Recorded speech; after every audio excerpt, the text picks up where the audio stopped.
The Italian community of Montreal is different. It diverges from the immigrant Italians in Quebec and in Canada.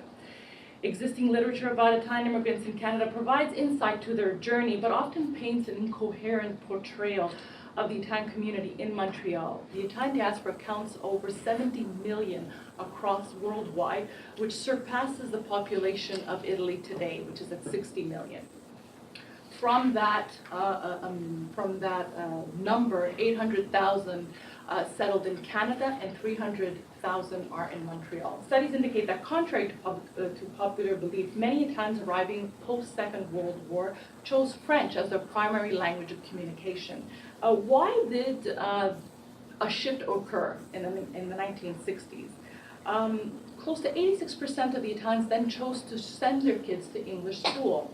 What led the communities to instinctively gravitate or prefer English language instruction for their children is, in my view, not purely for the economic advantage, as we'd like to believe. The Italians, though, who were strongly Catholic and who had really many commonalities with the French Quebecois, just by the similarity phonetically with the Italian and French, and they were very, very, very religious and very close to the family, naturally actually gravitated towards French schools, but so were they refused entry to the French school system.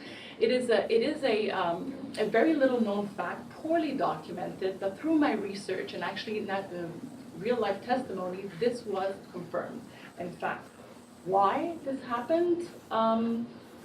Many say that at the time, the religious heads were not that concerned of the birth rate. It was quite stable, and so wanted to maintain sort of a homogeneity in the French language schools. And so many immigrants, not only Italian, were refused entry. And this contributed to the imbalance that later was noticed.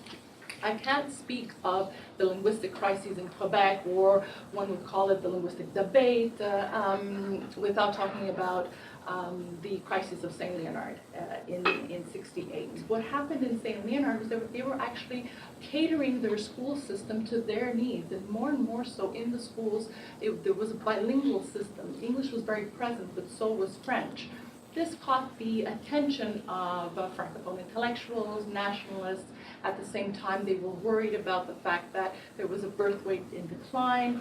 Why are most immigrants choosing for English scholarization for their children? And so they imposed in St. Leonard, which was the bastion where this was actually happening, French unilingual classes. The Italian community was the first to protest. They mobilized, and they were against the fact that not only was it an illegal move, but it was really an attain to their fundamental right to choose the language of instruction in schools for their children.